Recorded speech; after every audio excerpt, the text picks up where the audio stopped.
Alhamdulillahirabbil alamin, assalatu wassalamu ala asrofil anbiya'i wal mursalin wa ala alihi wa ashabihi ajmain. Mbak Faras, terima kasih banget atas kesempatannya udah mau mengisi kajian kami halaqah Selasa di Hong Kong pada hari ini. Mudah-mudahan apa yang Mbak Faras sampaikan hari ini bisa menjadi ilmu yang bermanfaat bagi kami dan menjadi amal jariah bagi Mbak Faras sendiri, insyaallah. Kita langsung aja Mbak, ininya teman-teman juga nanti tuh ada pun ini nanti nambah terus biasanya kadang-kadang 5 menit terus nanti ini akan live di Facebook dan insya Allah bisa ditonton oleh teman-teman di sini juga yang nggak bisa hadir pada kesempatan ini gitu. Silakan Mbak Faras. Oke, terima kasih banyak Bu Inet. Assalamualaikum warahmatullahi wabarakatuh. Untuk ibu-ibu semua, kita ikrip kajiannya siang ini. Jadi kalau biasanya saya kalau makin sedikit orangnya malah saya makin meminta partisipasinya biar kita diskusinya lebih enak gitu. Jadi santai aja kayak lagi ngobrol-ngobrol aja gitu ya. Apa ini mukanya dimunculin semua kali ya? Boleh banget. Jadi kayak lebih berasa gitu. Boleh dong. Yang apa? Gak apa-apa, pakai mukena juga gak apa-apa, tenang aja. Silakan yang ini. Jadi berarti semuanya lagi di Hong Kong ya? Ada beberapa yang baru pulang, ada yang pulang tahun 2 tahun pulang ke Indonesia, tapi masih join di halaman online, jadi kita continue aja terus. Gitu. Ya malah enak ya, berkah pandemi. Oke, saya share screen ya. Yep. Oke, sesuai request, hari ini kita akan bahas seputar gimana caranya mengelola kesehatan mental keluarga selama pandemi. Gitu. Saya mau memperkenalkan diri dulu. Sebentar. Oke, jadi saya bukan ustazah, jangan panggil ustazah karena nanti malu. Malu sama yang ustazah beneran. Saya psikolog anak dan remaja. Nama saya Faras Budiar, biasa dipanggil Faras atau Ayas. Jadi panggil Mbak Faras, Mbak Ayas aja. Praktiknya sekarang di 3 generasi, tapi saya dan teman-teman psikolog-psikolog muslim dari UI juga mendirikan biro baru namanya Arsanara Development Partner. Gitu. Saya lulus dari S1 S2-nya Fakultas Psikologi UI, tapi sempat S2 di University of York juga di Inggris. Terus sekarang aktivitas utamanya sebenarnya ibu dari 1 orang anak. Anak saya masih sekitar 2,5 tahun, jadi mungkin kalau dibandingin sama ibu-ibu yang lain, justru saya termasuk yang paling junior pengalamannya sebagai ibu. Jadi nanti kita saling sharing aja. Saya pun mau dengar cerita dari ibu-ibu sekalian. Mungkin pernah mengalami pengalaman yang berbeda dengan yang saya kasih, yang saya share di sini. Bisa saling nambahin insight satu sama lain, gitu ya. Nah, ini saya mau memulainya memang dengan sharing-sharing dulu. Oh, ternyata belum full screen. Oke, mungkin boleh di-share dulu, ngobrol aja atau di chat juga boleh. Apa sih yang dirasain selama pandemi? Udah lama banget kayaknya, udah setahun lebih ini. Terus mungkin situasi di Hong Kong kan juga beda sama di Indonesia gitu. Kira-kira apa sih yang paling dirasain bedanya, enaknya nggak enaknya gitu. Monggo sharing. Silakan Mbak Emma, langsung aja. Ibu muda. Langsung ditunjuk. Ditunjuk aja. Ya silakan Mbak Emma. Masih di mute Mbak. Di unmute dulu Mbak. Kabarnya makin gendut, makan mulu di rumah. Sama dong. Pusing juggling antara online offline karena kalau di Hongkong kan sekarang udah sekolahnya udah masuk pagi kan. Oh, udah jadi kayak transisi anaknya dari gitu. Tapi ya so far so good sih. Jadi WFH, jadi ada tandem kalau mau pusing bareng ya, ada sasa gitu yang buat dimarah-marahin. Kemarin WFH-nya sempat berapa lama? Sampai setahun gitu nggak? Bukan WFH. Iya, kalau sekolah lainnya, sekolah online ya. Kalau kita malah justru kemarin kebetulan kalau sekolah anak saya dia malah tidak prepare untuk online ya, jadinya baru online udah 2-3 bulan terakhir. Jadi kalau untuk dia anggap kalau anak TK itu ya nggak usah sekolah, jadi dikirim materi suruh belajar main di rumah aja gitu. Jadi school from home tapi urusan orang tuanya ya? Nggak, jadi nggak ada sesi atau apa tuh nggak ada. Jadi kasih 1 box gitu buat main udah gitu. cuma 3 bulan 4 bulan terakhir. Tapi beberapa sekolah yang lain lebih serius kayaknya. Emang sekolah anak saya aja nggak serius. Alhamdulillah. Ini monggo nih, banyak nih ibu-ibu lain nih yang butuh curhat. Kalau saya Ria Nisa Terus di absen. sharing dong gimana sekolah anak selama pandemi ini?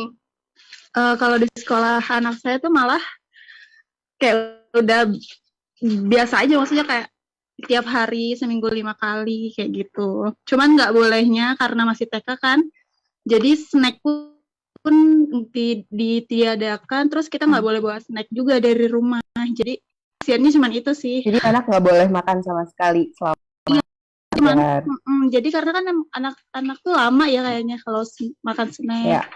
Jadi ditahan dulu, jadi cuman boleh minum aja kayak gitu. Oke. Ini ya, adaptasinya beda-beda. Kalau Iya, kabar betul. ibunya kira-kira gimana? Alhamdulillah baik. Ya, silakan komen. Ada nggak yang mungkin ibu-ibu di sini yang ngerasa stres, apalagi mungkin pas tahun lalu kali ya, pas lagi transisi banget gitu? Atau smooth-smooth aja transisinya? Kalau saya anaknya udah gede ya Mbak Faras ya. Anak saya yang paling kecil itu kelas 3 SMA. Oke. Nah, dia ambilnya A-level. Ya, jadi kelas 5 6 itu adalah masa-masa A-levelnya mereka kan ya untuk university. Nah, tahun lalu harusnya dia ambil ES dong. Ya. Yang tahun ini dia ambil A2. Jadi level 1, level 2 lah istilahnya gitu ya. Yang mana nilai ini akan di-combine sehingga menjadi nilai untuk apply university gitu. Nah, karena pandemik mereka ES-nya tuh dibatalkan di seluruh dunia. Nah, sehingga ujian yang terakhiran kemarin itu kayak materinya tuh numpuk gitu loh. Untuk 2 tahun gitu. Nah, jadi dia tuh sempat sempat agak frustasi lah ya, karena kan sekolahnya cari, kemudian pulang makan, nanti continue lagi dengan online gitu loh. Jadi sekolah setengah hari itu offline di sekolah, nanti pulang jam 3 sampai jam 5 continue lagi belajar untuk online. Nah, akhirnya, dan anak saya kebetulan sedikit perfeksionis. Jadi orangnya memang pengennya nilainya tuh tinggi gitu. Terus akhirnya terus kalau di sini ini kalau kita mau apply university karena dia ambilnya international curriculum, jadi tuh nggak ikut kayak lokal kayak si Penmaru gitu, enggak. Jadi kalau di sini kan kalau orang lokal dia punya nilai terakhirnya dia langsung disubmit, namanya JUPAS gitu ya. Nah, kalau yang internasional dia harus submit ke every university yang dia mau, terus harus bikin personal statement juga gitu. Jadi lebih ke personal apply-nya. Akhirnya dia tuh sangat kayak hectic banget. Akhirnya kita memutuskan dia untuk gap year setahun. Jadi tahun ini mulai kan dia baru graduation kemarin, jadi dari bulan Juni pertengahan ini sampai dengan tahun depan dia off dari sekolah, selesai kan dia udah graduate. Jadi kita mungkin mengambil short course, online short course, nambah keahlian dia dalam bidang speaking, dalam bidang apapun yang kita kira belajar ngaji segala macamnya dalam masa setahun ini. Nanti baru Desember besok ini akhir tahun dia baru apply untuk university next year 2022 gitu loh. Oke, biar ada nafasnya dulu ya, ada jedanya dulu. Kalau saya sih orangnya biasa-biasa aja sih, tapi kalau yang penting anaknya kayak gitu kondisinya karena masalah pandemi ini gitu loh. Oke, terima kasih sharing pengalamannya. Nanti kalau ada yang mau cerita lagi di chat juga nggak apa-apa ya, supaya nggak terlalu lama. Oke, jadi memang selama pandemi ini banyak mungkin perasaan yang muncul gitu. Ada yang biasa aja, nggak apa-apa, nggak ada perbedaan, ada yang cukup berasa, ada yang jadi lebih bosan. Mungkin ini baik orang tuanya maupun anaknya atau suaminya, suami, istri, anak gitu ya, pasti bisa mengalami semua perasaan ini. Ada yang ngerasa kesepian karena mungkin biasanya me time-nya ketemu teman-teman gitu, sekarang akses untuk keluar jadi lebih susah. Terus mungkin ada yang lebih senang karena suami jadi di rumah terus bisa dimintain tolong untuk ngelakuin semuanya gitu ya, jadi bagi tugas. Ada yang takut, ada yang cemas gitu. Terutama nih kalau di Indonesia nih lagi meningkat lagi kayaknya kecemasan karena kasusnya lagi mulai tinggi lagi. Jadi orang-orang juga lebih lebih cemas untuk ngapa-ngapain gitu. Ini semua adalah perasaan yang wajar dan memang kalau kita lihat riset-riset selama pandemi, kondisi pandemi ini luar biasa tantangan untuk keluarga gitu, benar-benar berasa pengaruhnya terhadap komunikasi di keluarga, kualitas interaksi di keluarga. Ada yang malah jadi lebih baik, tapi banyak juga yang jadi lebih rawan konflik. Gitu. Bahkan kalau kita lihat angka-angka perceraian selama pandemi di seluruh dunia ini cenderung mengalami peningkatan yang lumayan ekstrim. Gitu. Padahal kan secara logika lebih banyak waktu bersama harusnya lebih bagus, tapi ternyata kalau kita udah punya masalah, terus ditambah dengan konflik baru, gitu ada kondisi pandemi yang perubahannya juga lumayan stressful, itu bisa memberikan tekanan ke keluarga kita, gitu. Jadi memang kondisi pandemi ini membuat masing-masing anggota keluarga lebih rentan mengalami masalah kesehatan mental, karena mungkin anaknya ada transisi di sekolah, lebih stres biasanya ya, meskipun belajarnya online, beban akademisnya kan nggak berkurang, apalagi kalau udah SMP atau SMA, gitu. Jadi tetap mereka ada tekanan dari sekolah, tuntutan untuk achieve, tapi lebih nggak nyaman proses belajarnya gitu, sehingga mungkin perilakunya juga di rumah jadi lebih menantang. Terus orang tua yang paling sering saya dengar itu memang kelelahan bagi waktu gitu, tadi yang dibilang juggling tadi, jadi kapan ya waktu untuk diri sendiri, karena kayaknya nggak habis-habis, apalagi kalau mungkin ada yang sambil kerja juga gitu, jadinya pekerjaan selama pandemi ini kan online bukannya berkurang malah nambah karena biasanya jadi nggak ada cut off waktu akhirnya gitu. Biasanya kan mungkin bisa jam 5 udah pulang, kalau sekarang sampai malam pun masih ada rapat gitu. Jadi lebih kabur lagi jam kerjanya. Terus juga ada beberapa keluarga mungkin mengalami masalah finansial atau jadi lebih dapat tekanan di pekerjaannya gitu karena ada target-target yang harus achieve. Sementara kondisi keuangannya lagi memburuk gitu. Ini juga nambahin stres untuk keluarga. Terus orang tua, terutama yang anaknya masih SD atau TK, harus menjadi guru buat anak-anaknya gitu. Dan ini nggak semua orang tua bisa jadi guru gitu ya. Nggak semua orang tua punya kesabaran ekstra untuk ngajarin anaknya dengan sabar. Kalau anak yang sekali dua kali diajarin bisa, mungkin nggak apa-apa. Tapi ada anak yang butuh pengulangan berkali-kali gitu ya. Jadi lumayan melelahkan untuk orang tua. Terus juga minim kesempatan untuk berekreasi karena kan nggak bisa kemana-mana gitu, lebih peluang untuk keluar gitu ya untuk mencari hiburan lebih minim, kesempatan yang tentu saja. Terus keluarga menghabiskan waktu hampir 24 jam bersama. Meskipun tadi ada yang udah mulai beraktivitas di luar, udah mulai boleh sekolah ya kalau di Hong Kong gitu. Cuma kesempatan bersamanya jauh lebih besar sebagai seorang keluarga. Nah, ini ada dua sudut pandang gitu. Di satu sisi ini menyenangkan, kita punya banyak waktu dengan anak, dengan pasangan. Di sisi lain kita jadi nggak bisa napas gitu, kayaknya ada yang nyariin terus gitu ya. Sekarang dicariin anak, habis itu dicariin suami, habis itu harus ngerjain ini. Mungkin sebelum pandemi kita lebih banyak waktu buat diri sendiri. Kalau sekarang kayaknya lebih sedikit gitu waktu yang tersedia untuk kita. Sehingga kitanya pun sebagai ibu lebih rentan mengalami stres di situasi pandemi. Gitu. Jadi ini yang sering kali terjadi. Jadi pertama tadi kan penyebab stresnya banyak, sementara kita kesempatan istirahatnya berkurang, kitanya capek dan bosan, anak juga seperti itu. Jadinya biasanya anak ada perilaku-perilaku yang tidak kita harapkan muncul gitu, karena dia sendiri udah bosan, dianya pengen ketemu teman, dianya nggak nyaman gitu ya dengan perubahan yang ada, jadi lebih berulah anaknya, dan kitanya juga karena capek jadi lebih nggak sabar. Ini mungkin nanti boleh share ada nggak yang mengalami seperti ini. Terus karena kitanya nggak sabar dan nggak bisa menanggapi perilaku anak dengan baik, perilaku anak makin keluar lagi gitu, makin menguji kesabaran kita, dan akhirnya suasana di rumah jadi nggak nyaman, dan ini nambahin stres lagi. Jadi ini siklus yang nggak kelar-kelar gitu. Ini sering kali saya temui selama 1-2 tahun terakhir ini gitu ya, menangani klien-klien banyak banget yang kurang lebih masalah utamanya tuh ini sebenarnya gitu, karena lagi pandemi, semuanya capek, semuanya bosen, semuanya stres sebenarnya, ada di rumah terus gitu, sehingga komunikasi di keluarga jadi kurang baik. Nah, kita akan bahas sedikit tentang keluarga yang tangguh. Jadi ketangguh itu artinya kalau ada masalah kita mampu bounce back gitu, kita mampu balik lagi, nggak berlarut-larut dalam masalah itu. Jadi keluarga yang tangguh itu saling dukung kalau ada anggota keluarga yang membutuhkan bantuan.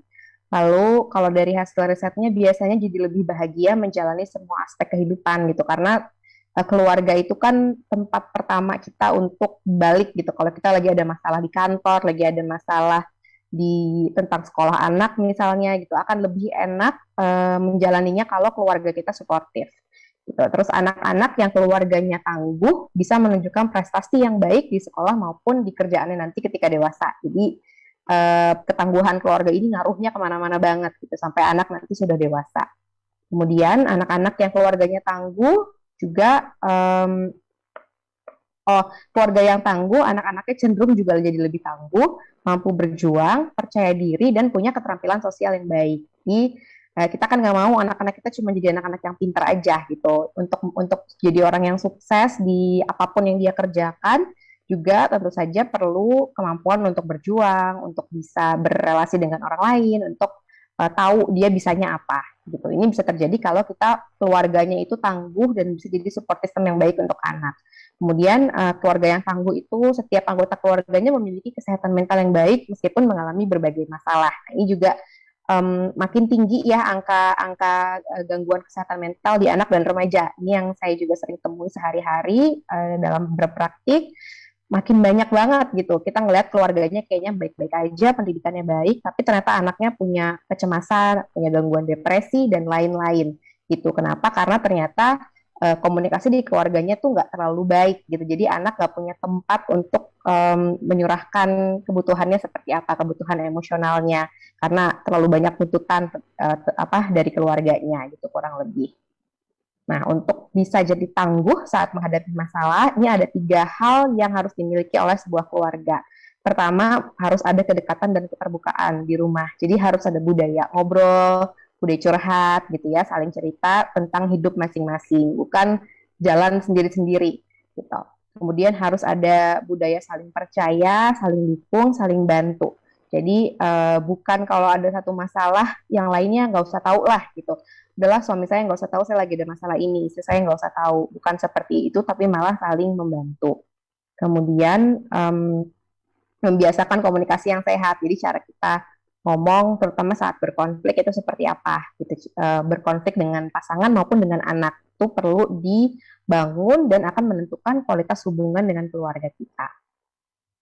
Nah, kalau ngomongin hubungan keluarga yang kuat, dasarnya adalah hubungan pernikahan yang kuat tentu saja gitu. Jadi nggak mungkin ada keluarga yang hubungannya sehat ketika suami istrinya aja kalau ngobrol cara komunikasinya nggak bagus gitu. Kalau ada konflik tidak diatasi dengan baik.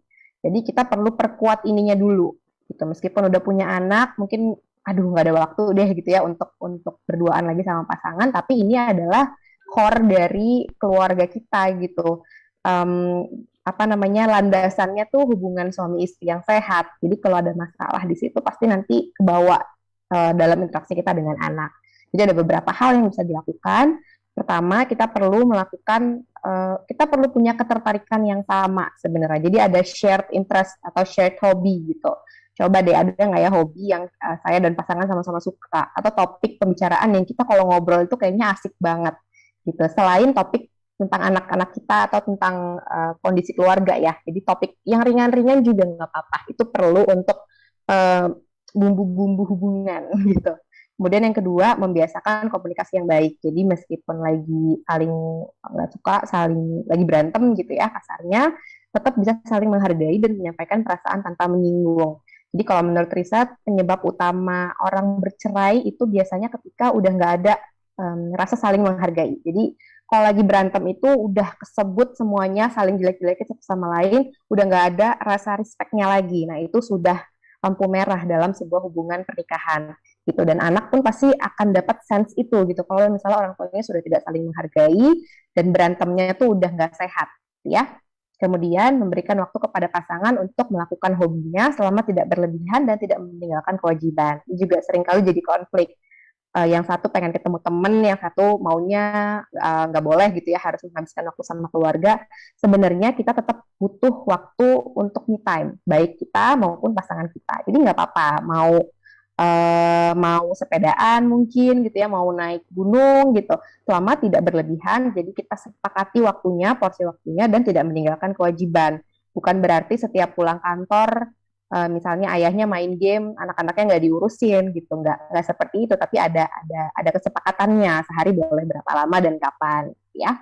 Terus menyempatkan waktu untuk mengobrol selain tentang anak atau urusan rumah tangga. Kalau bisa menyempatkan waktu untuk dihabiskan berdua juga tanpa anak gitu. Kalau anaknya masih balita mungkin agak susah, paling pas anaknya tidur aja gitu ya, sempat ngobrol-ngobrol sebentar. Tapi mungkin buat yang anaknya udah lebih gede, ini perlu nih ngedate sekali-sekali, nginep berdua doang gitu. Jadi tetap ada waktu berdua.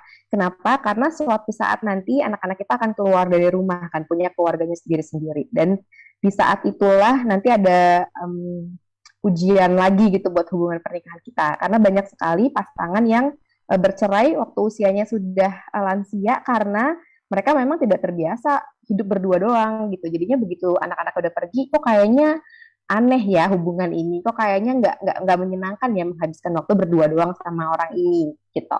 Terus terakhir, menjadikan pasangan sebagai tempat curhat pertama dan utama. Jadi ini perlu dibiasakan, meskipun misalnya pasangan kita kok kayaknya kalau kita curhat responnya nggak kayak kok gitu doang sih kalau cerita gitu ya, enakan cerita ke teman-teman aku gitu. Tapi tetap kita harus berusaha supaya saling menjadikan pasangan masing-masing ini sebagai tempat curhat yang utama gitu. Jadi ada rasa saling percaya, terus nggak nutup-nutupin ya. Terus kalau lagi ada konflik sama pasangan, biasakan untuk saling mendengar perspektif masing-masing. Terus biasakan tidak kode-kodean. Jadi kalau misalnya ternyata pasangan kita nggak ngerti kalau cara kita komunikasi seperti ini, ya kita perjelas aja. Gitu, mungkin nggak bisa cuma pakai kode, aduh capek nih, cucian piring masih banyak gitu, kok tetap nggak dibantuin, ya berarti mungkin harus sangat straightforward, tolong dong bantu cuci piring gitu, sesimpel itu. Kemudian kalau ada sesuatu yang mengganjal dan memang butuh untuk didiskusikan, ini harus dilakukan dengan kepala dingin, bukan saat sama-sama emosional. Jadi nggak apa-apa kita menunda untuk ngobrol gitu. Kalau misalnya lagi sama-sama marah, nggak apa-apa kita bilang, oke kita lanjutin besok pagi ya kita ngobrolin lagi. Gitu. Karena ketika kita sama-sama emosional, itu kita nggak bisa memproses sesuatu dengan logis. Jadinya pakai emosi nggak akan ketemu ujungnya. Gitu. Kemudian tentukan apakah masalah ini mau dibahas, penting untuk dibahas, karena nggak semua kesalahan pasangan itu perlu kita ributin. Kita harus memilih, we have to choose our own battle gitu istilahnya ya. Kita pilih ini worth it untuk dibahas atau ya udahlah yang ini nggak apa-apa gitu. Karena kalau semua hal kita komentarin, nyebelin kan ya kedengarannya, dan itu akan membuat pasangan merasa tidak nyaman. Terus jangan bertengkar di depan anak, apalagi jika konfliknya berkaitan dengan anak. Misalnya konflik soal uang, konflik soal siapa yang mau nemenin anak belajar gitu misalnya. Itu kalau bisa tidak di depan anak, karena ini besar sekali dampaknya untuk tumbuh kembang anak. Terus ingat-ingat hal positif dari pasangan, kalau misalnya lagi ngerasa nih pasangan kita kenapa menyebalkan sekali hari ini gitu ya, tetap harus ingat-ingat hal positifnya dan kenapa kita menikah sama dia. Gitu. Terus di saat yang bersamaan, kita juga harus mengingat kekurangan kita dan sadar kalau kita juga nggak sempurna gitu. Kadang-kadang pasangan kita nyebelin, kadang-kadang kita juga nyebelin kok gitu. Jadi ya nggak apa-apa selama masih bisa saling menghargai dan bisa saling menerima kesalahan masing-masing gitu. Terus kalau ternyata semua sudah dicoba dilakukan tapi kok kayaknya mentok, berarti memang butuh bantuan pihak ketiga yang netral gitu. Psikolog, mungkin juga bisa ke ustadz atau ustazah yang terpercaya, teman terpercaya kalau konfliknya sulit diatasi. Jadi jangan dianggap, aduh nggak usah lah, nggak apa-apa lah, nggak usah dibahas gitu. Nggak apa-apa lah, nanti aja nunggu anak-anak udah gede. Atau misalnya nggak enak lah bahas ini, masih ada anak, ya udahlah saya bertahan aja demi anak gitu. Nggak seperti itu, tetapi kita cari solusinya. Karena kalau enggak nanti akan ada dampak negatifnya pasti untuk kesehatan mental kita dan anak. Oke, terus kalau ini sebagai keluarga, supaya bisa punya hubungan yang dekat dengan anggota keluarga, kita memang harus selalu berupaya gitu. Kita nggak bisa mengharapkan keluarga kita dekat kalau kitanya nggak mau kasih effort gitu ya. Yang pertama harus dilakukan, yang paling simpel adalah makan bersama tanpa distraksi setidaknya 1 kali sehari. Ini harus ada waktu untuk makan bareng, ngobrol gitu ya, saling share hari ini ada pengalaman apa nih sekalian yang ini nih, apa yang dialami hari ini di sekolah, di kantor, di rumah gitu. Jadi saling dengerin tanpa distraksi. Jangan sampai makan bareng sih makan bareng, tapi semuanya ada yang sambil main game, ada yang sambil buka Instagram gitu. Tapi ngobrol itu penting sekali. Terus juga harus ada momen-momen bercanda bersama setiap hari, ketawa-ketawa, ada yang lucu-lucu gitu ya, nggak penting, nggak apa-apa, yang penting tetap ada fun gitu bawaannya di keluarga, nggak cuman jangan sampai tuh interaksi kita sama anak cuman sekedar kita nyuruh anak melakukan A terus anak nggak mau terus berantem gitu terus setiap hari. Tetap harus diimbangi dengan momen-momen positif juga gitu. Jadi kalau menurut riset itu harus 1:5 kalau mau sehat. Kalau ada 1 pengalaman buruk itu harus ada 5 pengalaman baik yang nutupin itu gitu supaya memori kita tetap positif terhadap orang tersebut ya. Kemudian berdoa dan beribadah bersama, ini juga banyak sekali riset yang menunjukkan bahwa keluarga yang sering berdoa, sering beribadah bersama-sama, melakukan rutinitas agama bersama-sama, ini biasanya lebih dekat hubungannya dan lebih kuat dalam menghadapi masalah gitu. Nah, mumpung lagi banyak di rumah kan, sering-sering sholat berjamaah gitu ya, terus mungkin tilawah bareng, habis sholat juga bisa dipakai momennya untuk ngobrol bareng, saling doain. Tadi mungkin ada yang mau masuk universitas, ada yang mau ujian gitu, yuk kita doain bareng-bareng yuk gitu. Terus saling bantu pekerjaan rumah tangga, ini juga bagus dan pas momennya kan ya, semuanya lagi lebih sering di rumah, bisa lebih banyak waktu untuk saling bantu pekerjaan rumah tangga.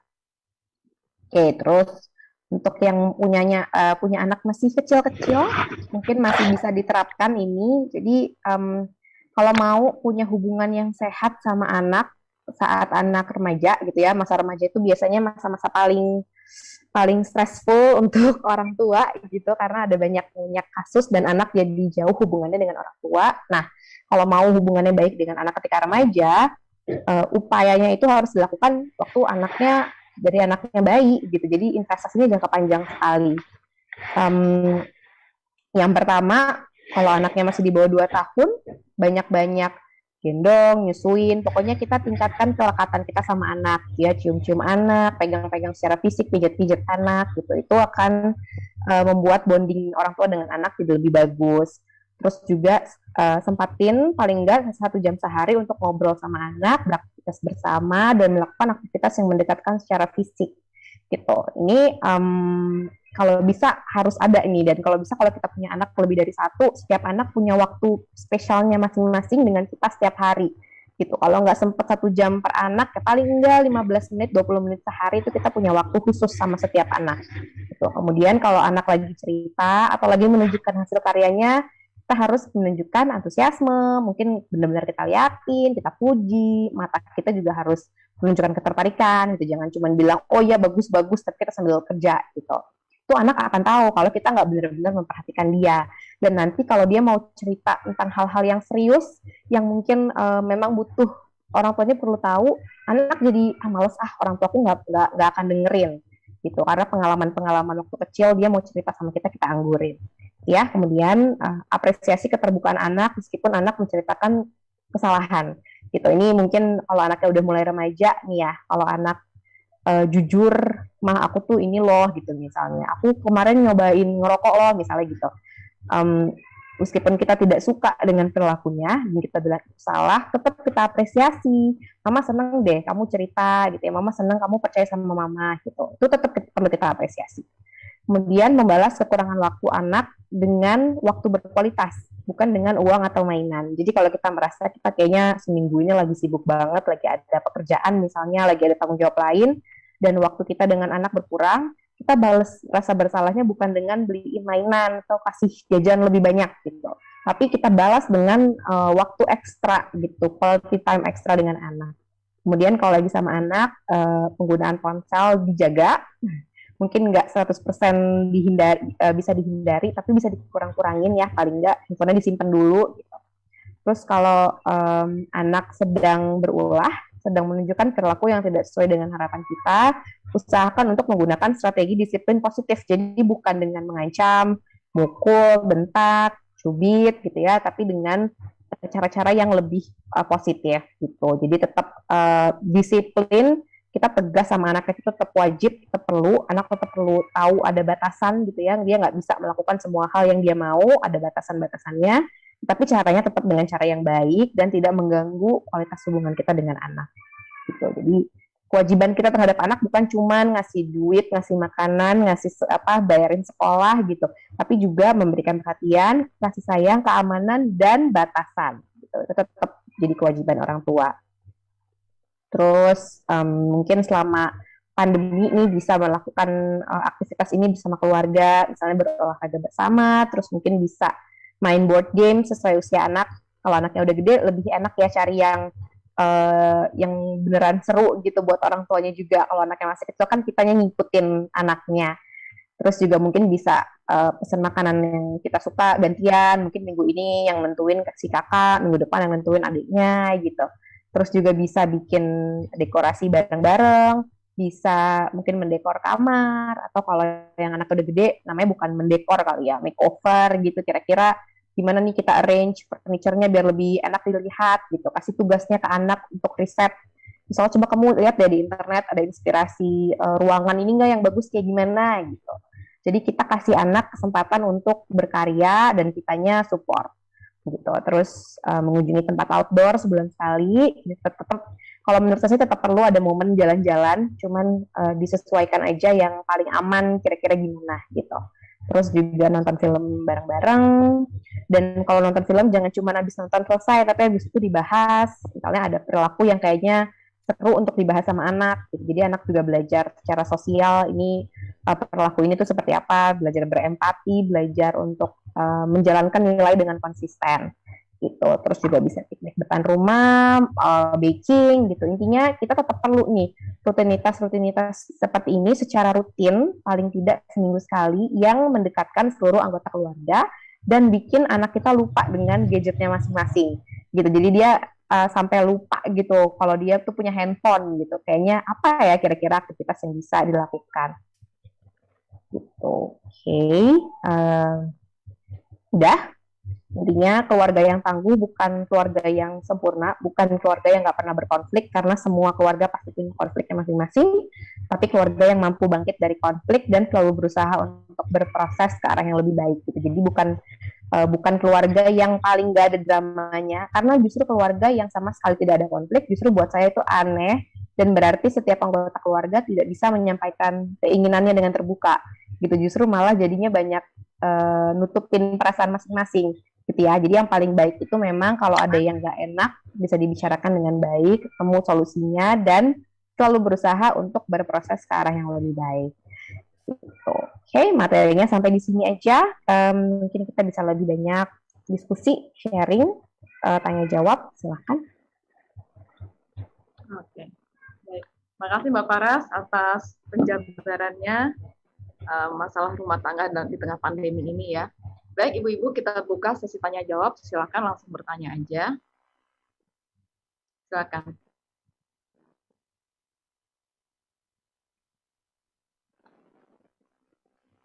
Mbak Emma, ada tanya Uni Ustadz. Siapa?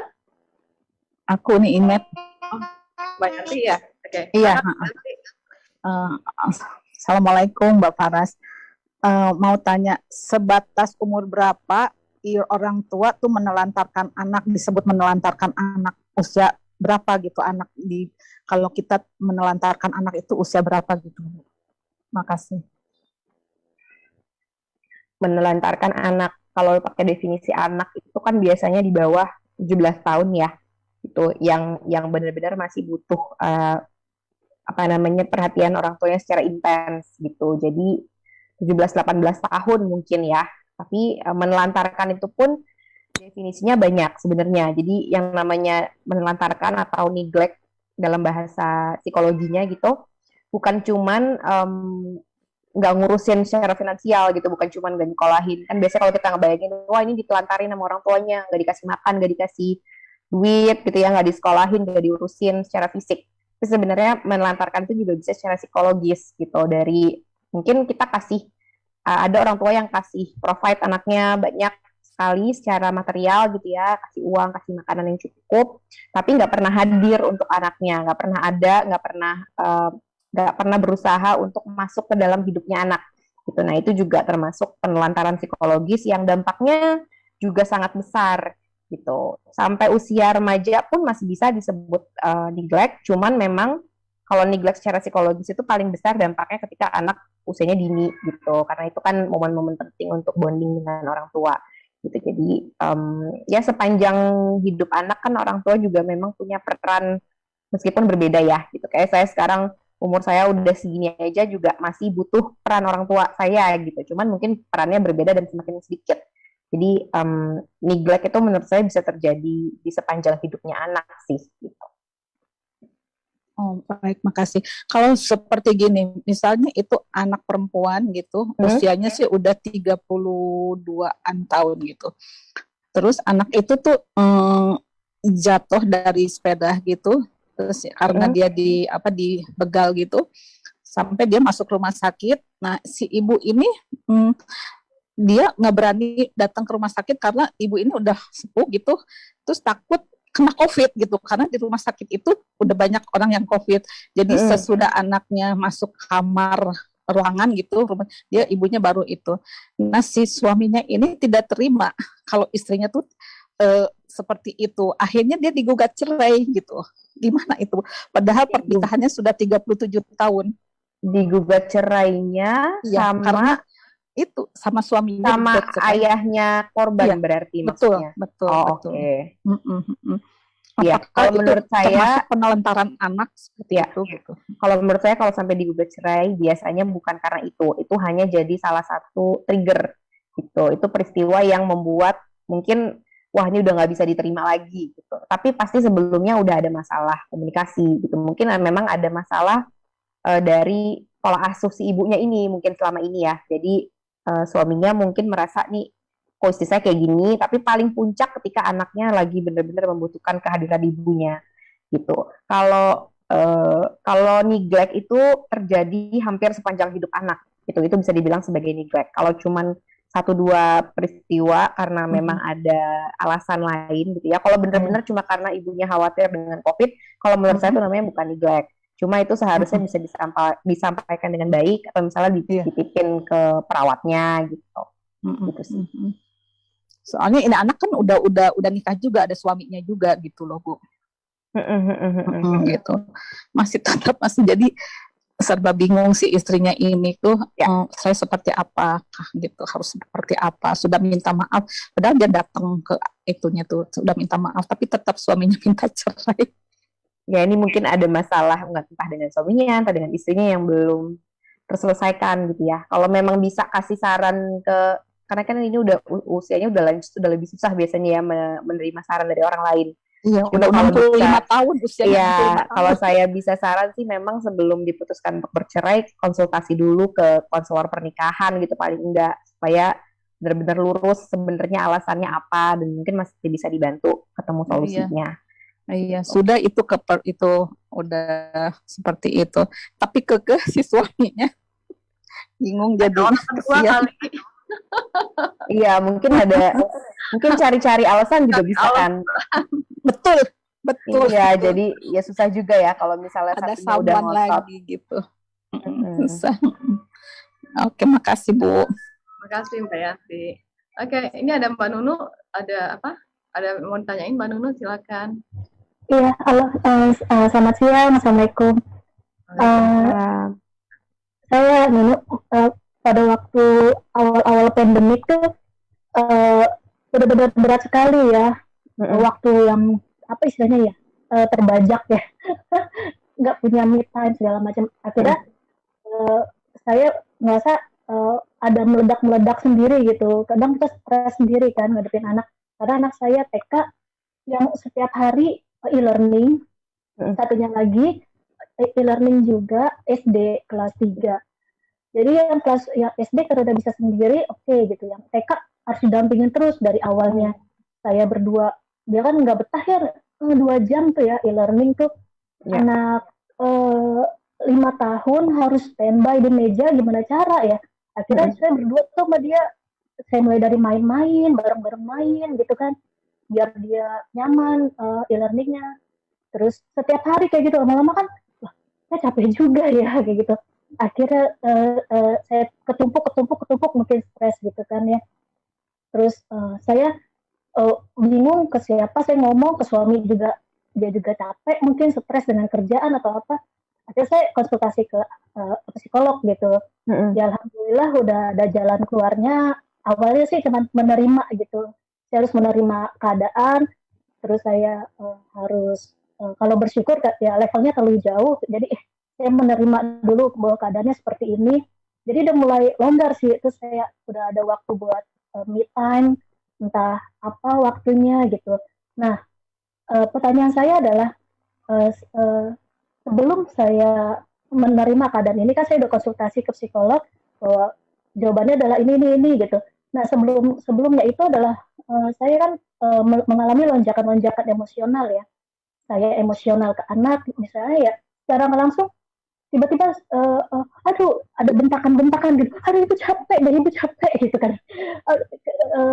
Karena benar-benar 20, saya berumah tangga 24 jam sama anak gitu, kayaknya nggak ada istirahatnya gitu. Habis ini bebenah segala macam. Jadi bagaimana caranya saya bisa menggantikan atau menggantikan kesalahan saya yang selama COVID itu. Terus terang ya kalau sekarang udah membaik hubungan saya. Kadang saya bertanya sama anak-anak, ibu masih marah-marah nggak ya gitu? Enggak gitu, enggak, ibu baik banget gitu. Ibu makin kesalahan nggak ya gitu? Enggak gitu. Anak-anak pada terbuka gitu. Nah, kadang ada perasaan bersalah saya ya secara dalam gitu ya ke mereka.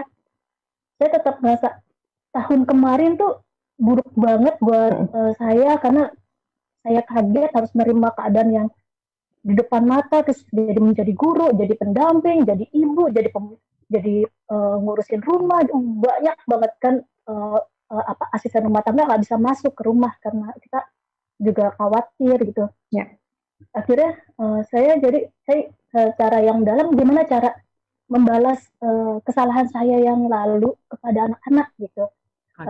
Kalau sekarang kondisinya udah membaik, cuman cara membalasnya aja gitu. Itu aja sih. Terima kasih. Iya Bu, jadi memang bukan cuman Bu Nunu yang ngalamin ini gitu, ada banyak sekali saya yakin orang tua yang melakukan ini, karena memang situasinya nggak ideal banget, apalagi awal-awal pandemi ya, semua kaget, sekolahnya pun belum siap untuk transisi ke e-learning, jadi pasti masih banyak kesalahan-kesalahan teknis gitu ya, wah riwah lah, apalagi yang anaknya lebih dari satu, dan memang bahkan udah ada penelitiannya gitu selama awal-awal pandemi itu memang ibu-ibu jadi lebih banyak marah-marahin anaknya gitu, jadi memang terjadi di seluruh dunia lah menurut saya gitu. Yang perlu disadari dulu yang pertama kali yaitu bahwa itu adalah hal yang wajar, bukan berarti benar, tapi itu wajar. Jadi ini akan mengurangi rasa bersalah kita ke diri sendiri gitu, karena situasinya wajar. Waktu itu kita lagi capek, kita lagi bingung, dan transisinya sangat ekstrim, sangat cepat gitu, nggak ada waktu buat kita siap-siap persiapan dulu, tiba-tiba harus berubah peran, tiba-tiba semuanya terjadi kayak gitu, nggak ada waktu kita buat jeda sama sekali, buat mikir, bikin rencana aja nggak ada waktunya gitu kan. Jadi kita jalani terus dan udah kayak autopilot gitu, mungkin jalannya juga kita udah nggak bisa mikir gitu menjalani hari. Jadi memang situasinya sangat tidak ideal gitu. Jadi itu dulu yang perlu diingat gitu ya. Jadi ya wajar kita ngelakuin itu, dan kita bukan satu-satunya orang yang melakukan itu gitu. Terus sekarang itu lagi banyak dikembangkan namanya konsepnya good enough parents gitu, dan saya suka banget karena kalau kita ngomongin teori-teori parenting itu kan pasti kita nggak bisa menerapkan itu 100% setiap hari dalam keseharian kita gitu. Iya, kita tahu, kita semua, saya yakin semua ibu di sini tahu udah nggak boleh tuh namanya bentak anak, nyubit gitu, yang mungkin dulu orang tua kita sering lakuin kan, yang bentak, ngancam gitu. Buat orang tua kita zaman dulu mungkin itu hal yang biasa, tapi mungkin kita udah lebih banyak belajar, oh ternyata itu nggak boleh dilakukan. Jadi secara teori kita tahu, tapi nerapinnya 100% setiap hari mungkin nggak mungkin. Pasti ada momen-momen di mana kita lagi sangat emosional, nggak sengaja kesebut. gitu. Dan nggak apa-apa sebenarnya, karena kalau cuma terjadi sekali dua kali dan kita tahu apa yang harus dilakukan setelahnya, itu sebenarnya nggak apa-apa. Jadi itu ya namanya manusia, pasti ada kesalahannya dan pasti ada ruang untuk kita melakukan kesalahan, dan itu nggak apa-apa. Yang bisa dilakukan ya memang pertama minta maaf gitu. Segera setelah kita menyadari, misalnya kita tiba-tiba ngomong sesuatu ke anak atau ke pasangan yang aduh kayaknya nggak pantas deh kita ngomong itu gitu. Kayaknya aku nggak maksud deh ngomong itu kita langsung bilang, langsung minta maaf dan kita sebut. Jangan cuman, aduh maafin ibu ya, tapi kita sebut maafin ibu ya tadi ibu ngapain gitu secara spesifik supaya anak juga tahu bahwa yang kita lakukan itu bukan sesuatu yang benar gitu. Itu salah, tapi memang ibu tadi nggak sengaja ngelakuin itu karena lagi capek gitu. Tapi itu hal yang salah. Anak perlu tahu supaya dia juga nggak niru, nggak melakukan itu di depan orang lain gitu. Dan minta maaf. Terus mungkin sebelum tidur juga ngobrol-ngobrol kayak tadi, sebenarnya itu udah oke banget gitu. Kita bisa tanya, hari ini mama galak banget ya gitu. Maaf ya soalnya mama lagi ada ini gitu misalnya. Atau lain kali kalau mama lagi galak, kamu bilang dong mama jangan marah-marah gitu. Misalnya kita kasih tahu anak untuk ngingetin kita gitu supaya kita kembali menjejak bumi bahwa kita sudah berlebihan, udah terlalu emosional gitu. Terus perbanyak quality time sama anak. Yang tadi ya rumusnya itu minimal 1:5. Jadi tiap kita bentak anak sekali itu harus ada 5 kali momen positif untuk menghapus memori itu kasarnya dari benak anak. Cuma kalau anak masih kita tanya sama kita masih menganggap kita sebagai orang yang baik, sosok yang baik gitu ya. Terus juga masih terbuka sama kita, masih mau bercanda sama kita, itu sebenarnya tanda-tanda kalau hubungan kita sama anak masih sehat. Jadi nggak apa-apa sebenarnya gitu. Tinggal berkomitmen aja untuk memperbaiki itu. Kan udah tahu efeknya. Ternyata kalau kita kelepasan ke anak, efeknya bukan cuma ke anak, tapi kita sendiri juga nggak nyaman kan rasanya. Jadi udah tahu stepnya gitu. Kalau lagi emosional banget mungkin bisa tarik nafas dulu, tarik nafas sebentar, mungkin bisa nenangin diri, minum, wudhu gitu ya. Terus kalau buat saya yang works juga kayak ngasih kata-kata penyemangat ke diri sendiri atau kayak istilahnya self talk ke diri sendiri. Misalnya kalau anak saya lagi nyebelin banget, di saat saya lagi capek gitu, saya bilang, wah ini anak saya masih kecil banget, dia belum ngerti apa-apa. Jadi misalnya dia numpahin air tuh bukan karena sengaja, tapi memang dia belum bisa gitu. Jadi kata-kata kayak gitu yang kita ulang-ulang ya. Ini bukan salah anak saya, ini sayanya aja yang lagi capek, jadi saya lebih nggak sabaran gitu. Itu bisa nambahin stok sabar kita kalau lagi harus menghadapi anak di saat kitanya lagi kurang fit sebenarnya secara mental.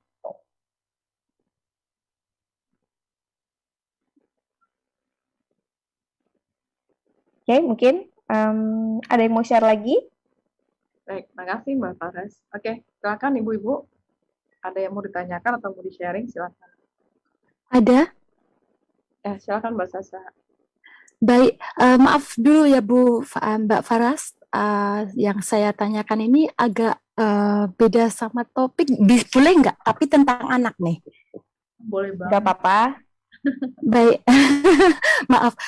Saya kebetulan menikah sama berbeda agama. Suami saya beda agama.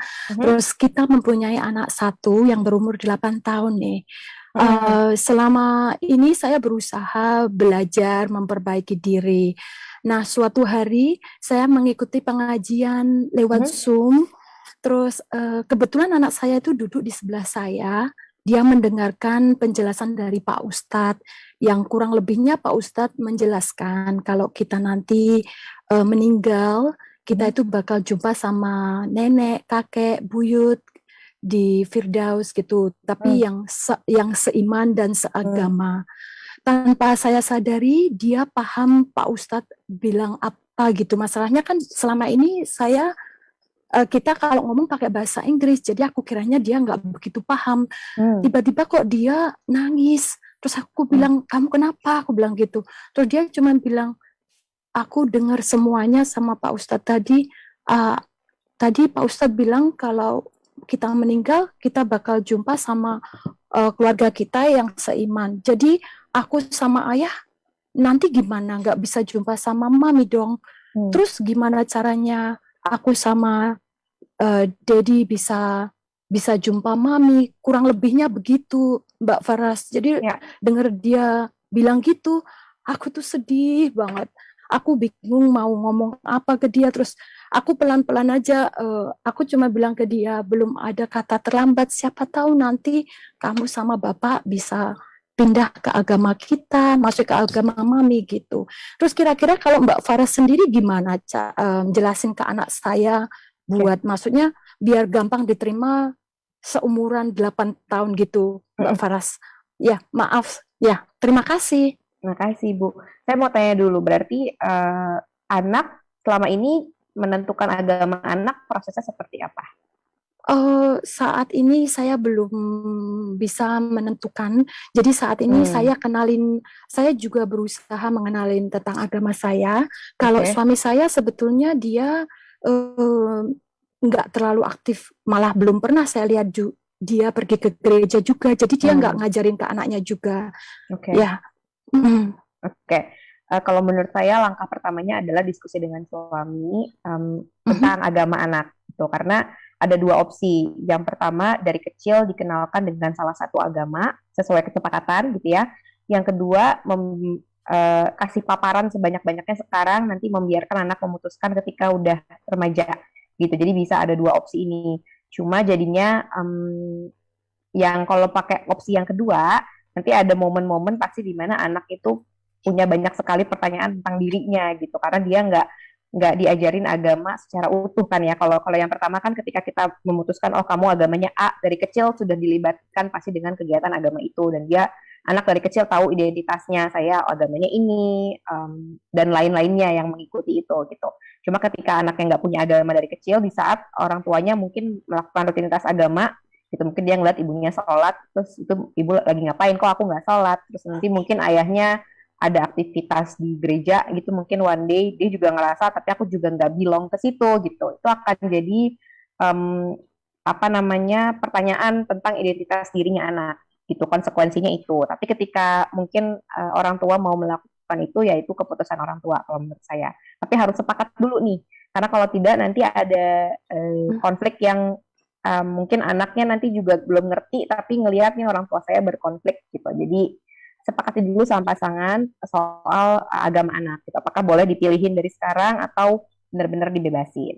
Nah, yang kedua, kalau memang jadi kalau ngajarin anaknya ya berarti tergantung keputusan yang tadi sih ya sebenarnya gitu. Kalau misalnya memutuskan untuk anaknya sudah ikut salah satu agama, ya berarti dikenalin dengan agama itu, dan ya kita bisa bilang aja agama orang tua yang satu lagi ya berbeda karena mama sama papa dulu memutuskan untuk tetap menikah gitu dengan agama yang berbeda. Ya berarti meskipun agamanya beda tidak mengurangi respect kamu terhadap orang tua gitu, jadi nggak, tetap harus diperlakukan dengan baik gitu. Terus kalau pertanyaan terkait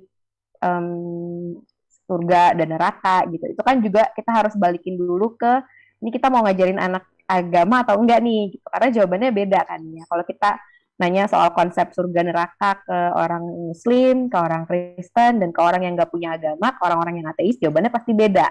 Jadi kayaknya memang step satunya dulu deh yang harus dilakukan gitu. Kalau misalnya sudah jelas ada agama tertentu, ya kita bisa bilang sesuai dengan agama itu gitu. Cuma ketika misalnya masih belum jelas, ya bilang aja itu kepercayaan agamanya ibu gitu, agamanya mama di agama Islam. Kalau mau masuk Islam, kalau mau berkumpul di surga memang harus yang agamanya Islam juga gitu. Itu syarat masuknya memang seperti itu gitu. Tapi mungkin di agama lain mungkin syaratnya berbeda gitu. Jadi kita kalau misalnya memang memutuskan agamanya tetap berbeda-beda, dan atau mungkin anak nggak ada agama yang jelas, kita cuma bisa kasih penjelasan yang segitu dulu untuk saat ini gitu ya. Jadi mungkin tetap di encourage, tapi kamu tetap bisa berbuat baik segala macam gitu. Cuma ini ketika anak usianya remaja, ini akan jadi diskusi serius yang memang harus dilakukan gitu. Ngomongin agamanya harus lebih dalam karena ini terkait dengan identitas diri anak, dia itu siapa, dia itu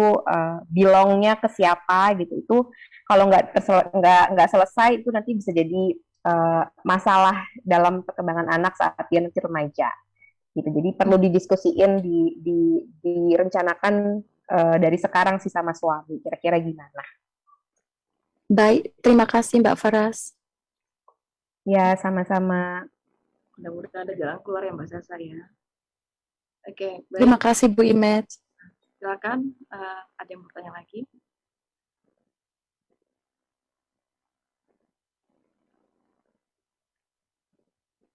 Oke, kalau nggak ada saya nanya deh. Mbak Faras, ini saya mau nanya. Saya punya 2 putri ya. Yang pertama itu masalah jilbab nih, ya. Yang pertama, anak saya yang pertama itu dia mau pakai jilbab itu memang dia ngomong ke saya, dia mau pakai jilbab gitu ya. Jadi saya nggak punya masalah.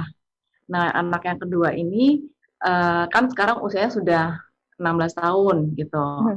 Nah, terus di tengah teman-temannya yang nggak pakai jilbab. Terus gimana sih? Karena saya bingung soalnya, maksudnya mau dipaksain, kok kayaknya susah, mau nggak dianjurkan, kok kayaknya nggak ada kemajuan gitu. Terus gimana sih triknya kalau ngobrol sama anak umur segitu gitu tentang jilbab yang menjadi kewajiban sebenarnya gitu. Ya, memang lebih menantang karena lagi tinggal di negara minoritas ya, jadi pakai jilbabnya pun effortnya besar sekali. Iya.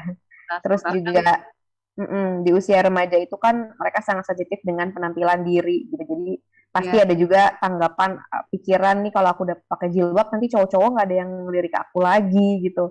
Karena saya pas banget juga lagi nanganin klien di luar negeri juga yang isunya kayak gini gitu. Dia ngerasa kalau dia pakai jilbab nanti aku nggak punya pacar gitu kan, sesimpel itu pola pikir anak-anak remaja memang gitu. Jadi memang nggak bisa kita langsung paksa dalam tanda kutip gitu. Kalau menurut saya yang bisa dilakukan pertama memang kita kasih penguatan dari segi agama, kenapa harus pakai jilbab, mungkin terus juga bentuknya sharing aja dulu kenapa ibu pakai jilbab gitu, terus perasaannya apa yang dirasakan waktu itu sebelum pakai jilbab, apa yang dirasakan setelah pakai jilbab.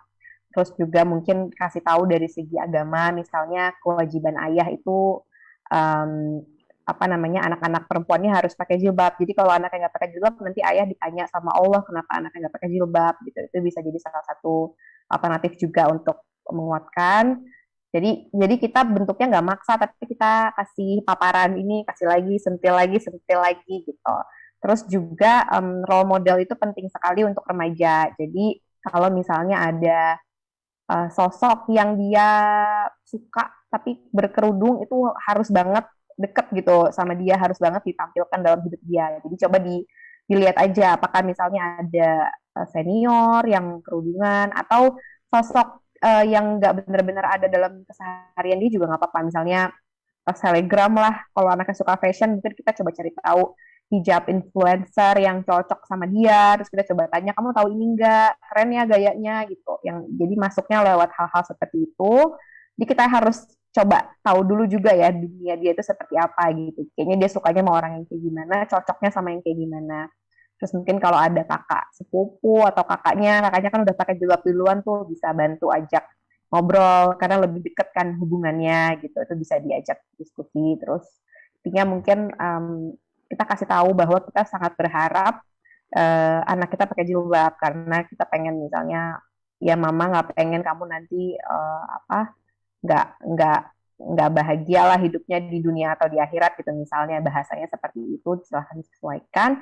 Kita boleh bilang mama berharap kamu pakai jilbab, mama pengennya kamu pakai jilbab, mama seneng deh kalau misalnya lihat kamu lagi pakai jilbab gitu.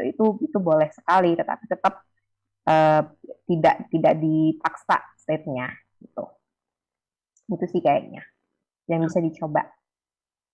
Jadi intinya emang nggak usah dipaksain, tapi terus intens diskusi gitu ya, ngobrolin gitu.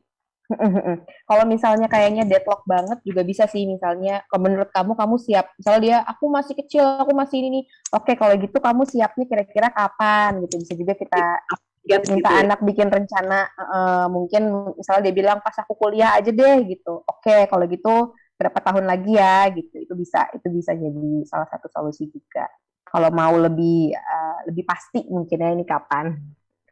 Oke. Baik, makasih Mbak Sarah. Baik, silakan Ibu-ibu. Next pertanyaannya silakan. Assalamualaikum, saya Bu Imet. Oke, Mbak Yeti. Terima kasih. Assalamualaikum Mbak Faras. Selamat siang. Saya mau minta nasihat sekaligus pendapat tentang pertama, anak saya laki-laki sekarang 10 tahun lebih ya bulan Desember ini 11 tahun. Mhm. Buat saya pribadi dia itu a little bit more challenging dibanding adiknya yang perempuan sama adik bungsunya yang laki-laki yang sekarang baru 3 tahun. Mhm. Anak pertama saya itu perfectionist freak. Bener-bener kadang sangat sedih juga melihatnya kalau dia lagi too much into it gitu. Tidak tega melihat dia terlalu berlebihan bersedih atau sangat down karena dia maunya semua itu serba sempurna. Berulang kali kita berusaha menyampaikan ke dia kalau tidak harus begitu. Kita mengatakan kalau itu sangat normal, tapi mungkin kalimat-kalimat kita belum begitu bisa diterima atau mungkin karena dia memang sangat perfeksionis.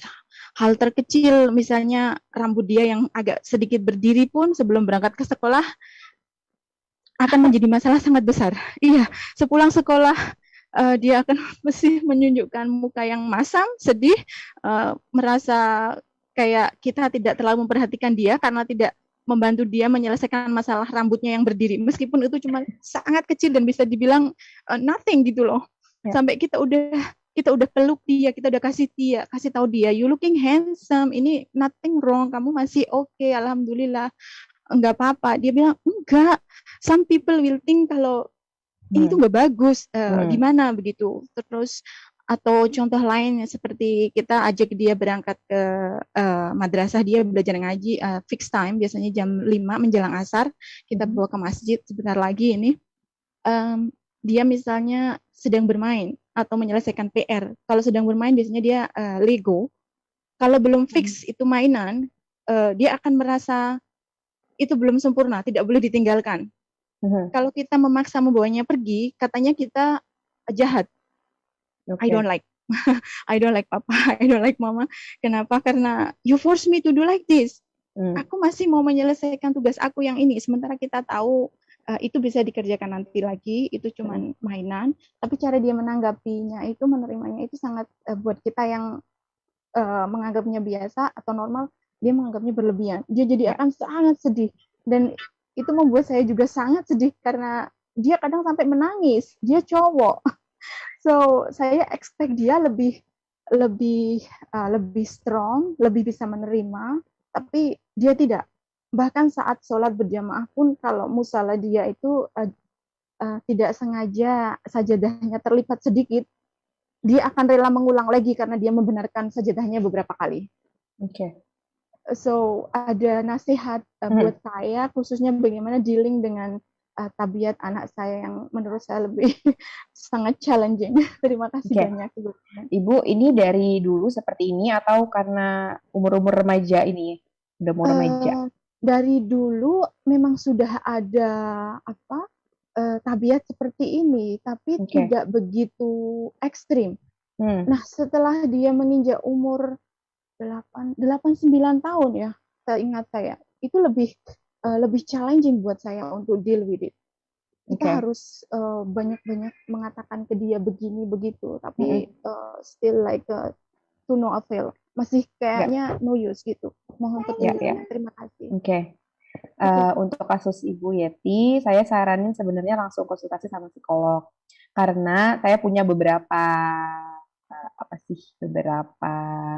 dugaan gitu. Bisa jadi ini, bisa jadi ini, bisa jadi ini, tapi harus ada pemeriksaan lebih lanjut dulu gitu. Karena ini statusnya perfeksionisnya ini sudah mengganggu kebahagiaan orang tua setidaknya, dan juga saya membayangkan di sekolah pun juga pasti dia struggling gitu, yang namanya lagi belajar, lagi ngerjain soal, pasti kan ada aja yang nggak sempurna. Justru kalau dia terlalu fokus ke imperfectionnya, bisa jadi malah kerjaannya nggak selesai gitu. Ketika sudah mengganggu keseharian, sebaiknya konsultasi ke psikolog supaya ketemu core problemnya apa, dan mungkin nanti bisa dibantu dengan lebih tajam gitu sarannya. Karena kalau memang ini ternyata ada masalah yang cukup serius, mungkin ada permasalahan psikologis yang anak punya, memang perlu terapi juga dari psikolog gitu untuk menyasar itu gitu. Jadi kalau menurut saya disempetin untuk ketemu sama psikolog, boleh mungkin cari yang di Hong Kong atau misalnya kalau karena ini online yang di Jakarta, di Indonesia juga nggak apa-apa gitu. Intinya butuh penanganan profesional untuk bantu ibu gitu. Terima kasih. Sebenarnya kita ada 2 kali pernah bawa dia ke apa kayak psikolog itu spesifik kali buat anak ya, konseling 2 kali 2 session gitu. Sepanjang itu menurut asesmennya itu masih normal karena kita juga pernah observasi dia di sekolah secara secretly, kita bekerja sama dengan sekolah karena saya terus terang juga pernah mengadu ke sekolah, mungkin ada nggak di sekolah dia yang berulah seperti itu. Kenyataannya di sekolah dia bisa lebih normal, bahkan bisa sangat membawa dirinya.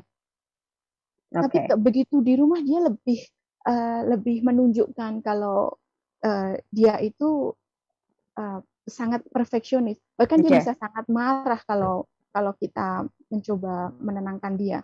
Meskipun setelah itu begitu calm down, dia akan menyesal, terus minta maaf. I will try to control myself. Then dia start telling himself, oh, this is not good, right? I have to control, right? Jadi dia itu mencoba berkompromi. Tapi saya melihat struggle-nya dia itu buat saya tidak nyaman, buat saya sedih sebagai ibu. Kasihan yang ngelihatnya ya. Iya. Iya. Atau mungkin ada nasihat cara saya mengatakan sama dia, mungkin bagaimana saya menjelaskan ke dia, mungkin kata-kata saya yang maklum saya juga cuman sebenarnya ibu rumah tangga biasa, tidak punya pendidikan spesifik, jadinya bisa dibilang kalau di Indonesia saya ibu kampung biasa gitu aja. Jadi saya itu selalu to the point, tidak pakai bahasa basi gitu. Kalau dia struggle, saya nangis di depan dia juga. Jadinya mungkin apa karena sifat saya juga ya, cara saya menyampaikan juga yang mempengaruhi. Terima kasih. Iya Bu, sebenarnya tetap sama saran saya, ini tetap perlu konsultasi ke psikolog karena saya perlu tahu selama ini cara interaksi ke anaknya seperti apa gitu. Jadi nggak mungkin saya tanyain semuanya di sesi ini karena waktu kita terbatas gitu ya, dan mungkin ada info yang ibu nggak nyaman sharing ke teman-teman yang lain gitu. Jadi perlu dicari tahu mungkin psikolog yang memang concernnya ke keluarga juga gitu, karena perilaku anak itu bisa jadi memang ada masalah perkembangan, jadi secara biologis ada sesuatu yang terjadi gitu ya, atau bisa jadi juga karena itu lingkungan di sekitarnya. Ketika misalnya di sekolah nggak apa-apa, di rumah kok kayak gini, nah berarti kita harus cari tahu lagi lebih dalam perbedaannya apa. Apakah misalnya dia melakukan itu karena ada kebutuhan yang dia nggak dapetin gitu di keluarga misalnya, tapi dia nggak bisa mengungkapkan, akhirnya keluar dengan perilaku seperti itu gitu. Nah itu perlu sesi khusus supaya bisa fokus membahasnya. Terus yang perlu dilakukan, tapi kalau anak lagi cemasnya berlebihan seperti itu, ya kita bisa menenangkan gitu ya, mungkin ajarin kalau dia lagi panik banget, ajarin untuk tarik nafas panjang beberapa kali gitu, terus kita tenangkan kalau nggak apa-apa, misalnya nih kamu cuma salah sedikit, ini nggak merusak hasilnya gitu. Terus sehari-hari kita biasakan untuk memuji itu progres bukan hasil. Jadi kalau dia melakukan sesuatu, coba kita ignore dulu hasilnya, tapi kita puji itu progresnya aja, apa yang dia lakukan. Misalnya, warnanya bagus, kamu pakai warna ini, bukan cuman gambar kamu bagus gitu ya. Jadi kita pretelin hal-hal kecil-kecilnya biar dia tahu bahwa bukan cuma hasil loh yang penting sebenarnya gitu. Kalau aku udah berusaha, sudah coba melakukan itu juga hal yang baik gitu. Terus coba mungkin lebih aware dengan komentar-komentar kita terhadap anak di depan anak gitu ya. Siapa tahu tanpa kita sadari kita memang suka komentar misalnya, kok ini berantakan, kok ini jelek, kok ini nggak rapi gitu misalnya, atau dia dengar dari orang lain gitu, itu kita lebih kurang-kurangin aja. Jadi yang nggak terlalu penting untuk kita komentarin nggak usah dikomentarin. Oke, terima kasih. Sepertinya saya harus berbicara sama suami, soalnya suami saya lebih sering jahat komentarnya. Misalnya sekarang saya agak ada benang hitamnya. Suami saya setiap kali, karena dia sendiri perfeksionis anaknya, jadi kalau dia pulang membawa misalnya angka pelajaran 91 untuk mata pelajaran kayak matematika gitu, nanti papanya dia tidak akan langsung encourage dengan mengatakan, itu sangat bagus. Papanya pasti akan bilang dulu, that's not too high, it's not as I expected, you could do better. Terus dia langsung berlari ke saya, Look, Yeah. mom, he didn't say like I'm doing good. I tried my best already. I didn't want it either. Yeah. So itu kayaknya mungkin triggernya apa di situ ya? Betul, itu bisa Soalnya jadi itu salah satu trigger. sangat sering terulang begitu Ya. sama suami saya. Tapi Ya, saya jadi juga, aduh, ya perlu lebih banyak apresiasi. Jadi kalau memang kita perlu mengkritik anak, kita pikirin dulu ini beneran perlu dikritik atau enggak gitu. Ini big deal atau enggak. Kalau misalnya anak sudah melakukan yang terbaik dan udah bagus gitu ya, udah dapat nilai 9, tapi masih kita kritik, yang ada di pikiran anak dan akan terekam di batin dia adalah I'm not good enough gitu. Sampai gede itu bisa kebawa gitu. Nanti dia udah sukses pun dia tetap bisa merasa ini nggak cukup, ini nggak cukup, ini nggak cukup, dan akhirnya jadi nggak happy hidupnya gitu. Jadi memang betul perlu dikomunikasikan dan lebih apresiatif ke usaha anak gitu. terima kasih banyak Mbak Farah, terima kasih banyak, sangat membantu. Baik, Jazakillah ada jalan khairan. keluarnya ya Mbak Yeti ya. Amin. Boleh nanti kalau Terima kasih misalnya Mbak Imet. dengan Mbak Sarah bisa kontak Mbak Lipa. Oke, baik, insya Allah. Terima kasih. Mudah-mudahan si Otong membaik. Iya, Ibu. Dulu, aduh, sangat itu mengkhawatirkan. Dulu dia suka Ya. menggigit jarinya, tidak pernah mau dipotong kukunya. Jadi dia kalau panik, giginya Ya. buat gigit kukunya sendiri sampai bersih.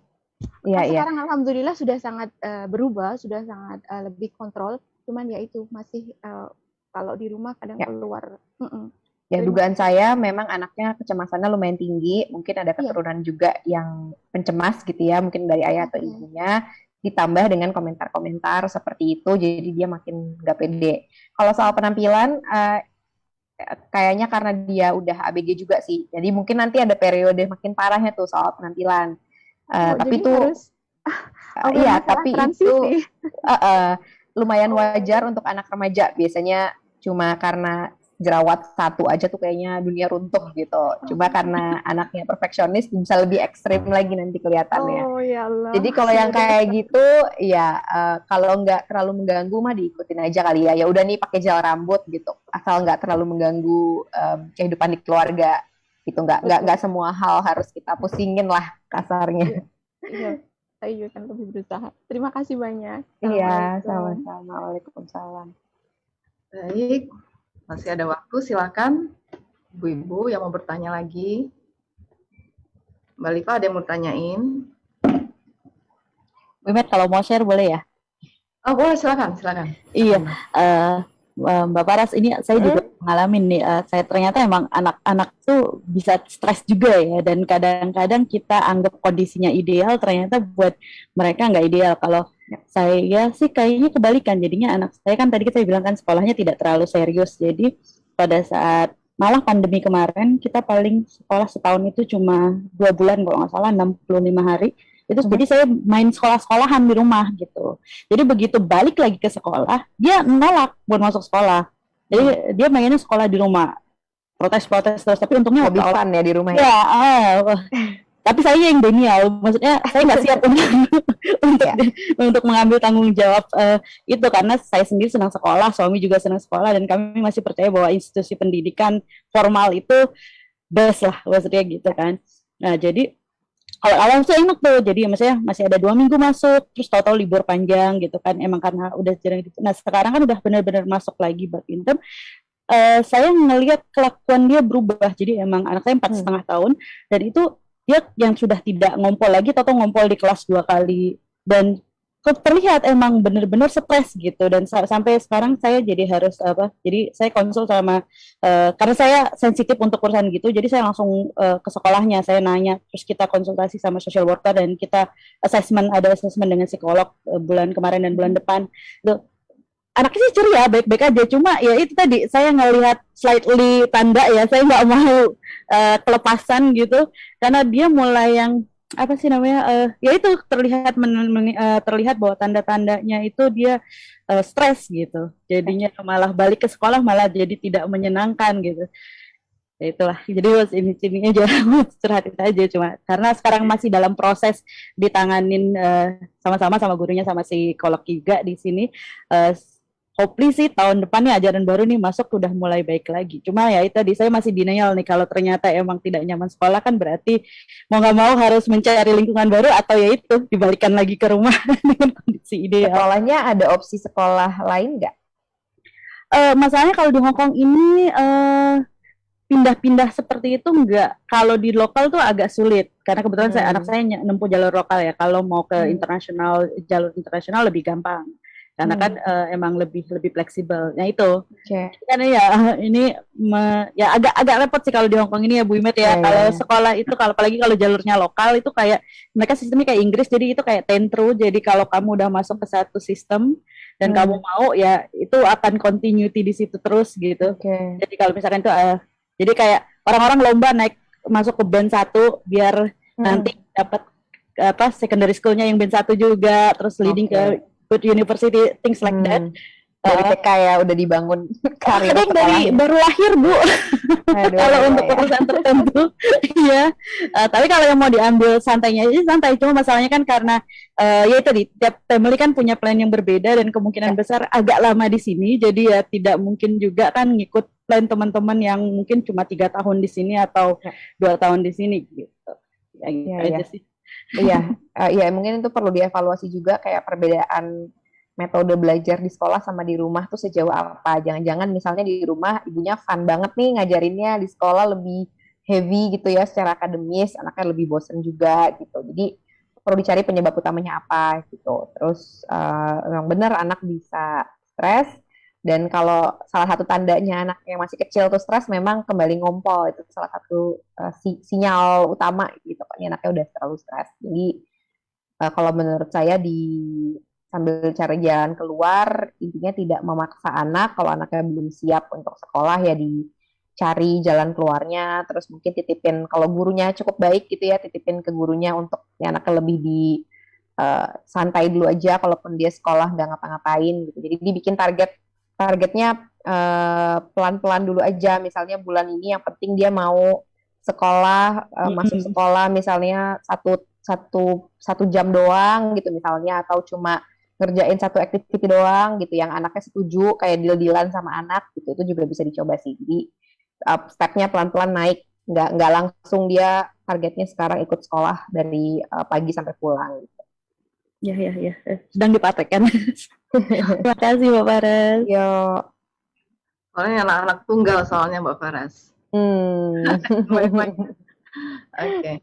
Baik, silakan ibu-ibu yang masih ada pertanyaan. Saya Bu Imet.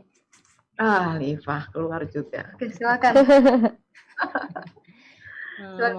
Mau minta masukannya Bu Faras. Di sini kan saya juga punya anak tuh 8 tahun, 5 tahun, sama 3 tahun. Itu kan masih kecil-kecil sekali ya. Apakah ada batasan tinggal di luar negeri yang sekarang saya tempati ini di Hong Kong pada usia dini ini kan batasannya itu berapa tahun untuk mencari pengalaman di sini untuk anak-anak yang usia saya? Kan di sisi itu kan anak-anak juga mendapatkan pengalaman kan kayak sekolah di sini, teman-teman di sini gitu. Nah, di sisi lain itu ya agama itu yang berkurang. Tapi kan di sini saya mencoba berdua sama suami memberikan les privat dari guru Indonesia, cuma kok enggak ini ya, maksudnya itu enggak maksudnya apa sih untuk menangkapnya itu kurang gitu. Kalau face to face kan lebih enak gitu. Kalau di Indonesia kan kayak pulang sekolah dia nanti sore ke TPQ, habis maghrib dia itu ke rumahnya guru ngaji atau ke musola, ketemu teman bareng, ketemu guru ngaji bersama gitu loh.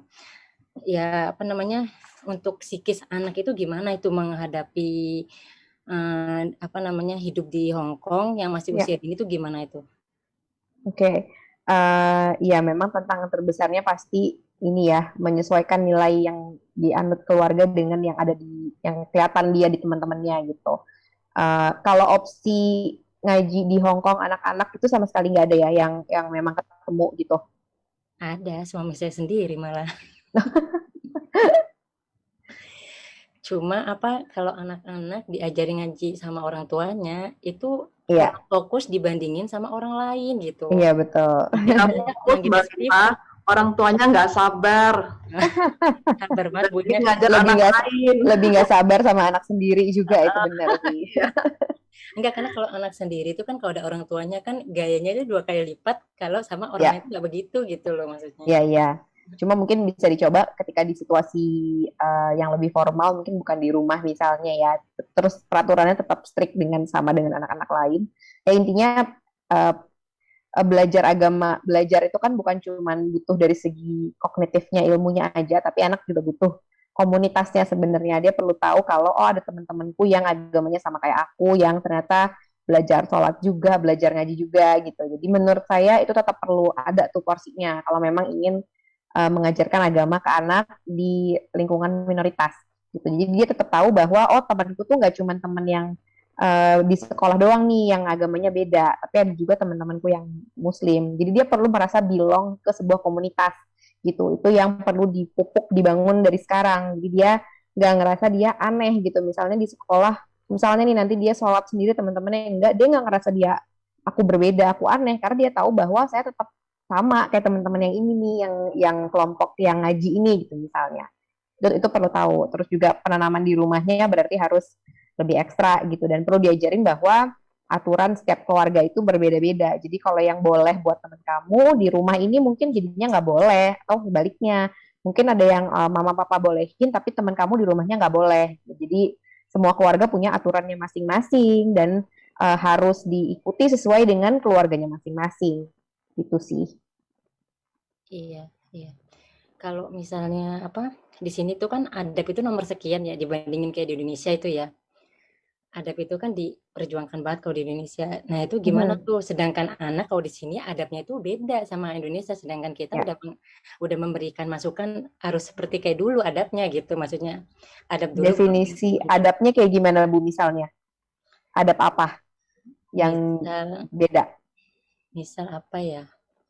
Misal kayak adab berbicara gitu kan, itu kan sudah diajarin di TK, nggak boleh memotong pembicara orang lain gitu. Mhm. Dan itu pun kadang terulang gitu. Itu kan sebenarnya sepele tapi sangat apa namanya?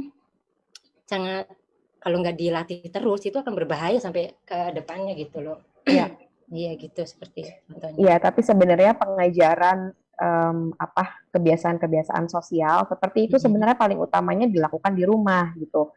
Jadi mhm, selama orang tua bisa menerapkan dengan konsisten dan bilang, misalnya meskipun kamu di sekolah ngomongnya boleh kayak gitu, tapi di rumah ini tidak boleh karena ini aturannya ayah sama ibu.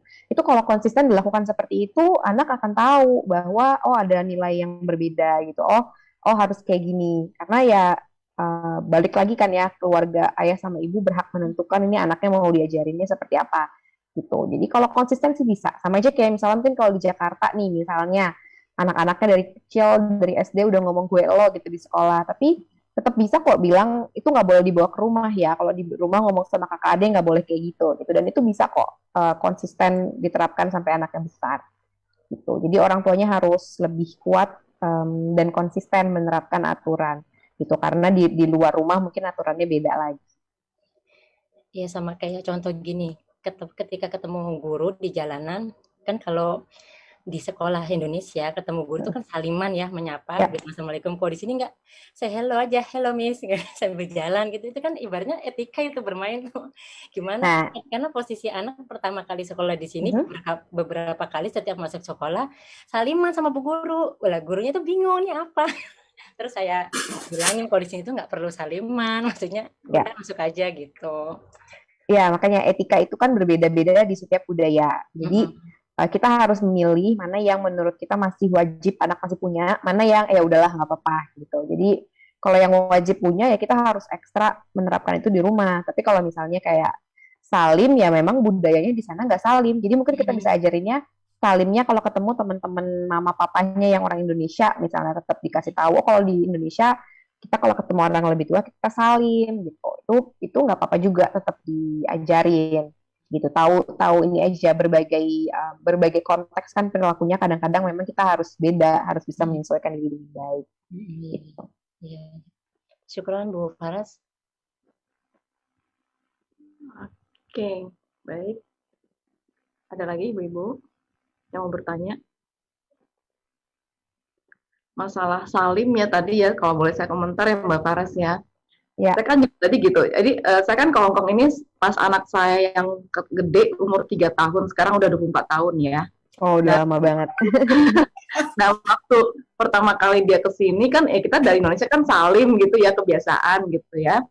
Nah, terus kemudian kita belajar agama, terus waktu anak saya sudah mulai pubertas, sudah mulai menstruasi, terus pas kita pulang, one day kita pulang ke Indonesia lagi liburan gitu, kan biasa tuh standar tuh kalau ketemu om tantenya salim gitu kan ya, maksudnya ketemu kakak adik saya gitu.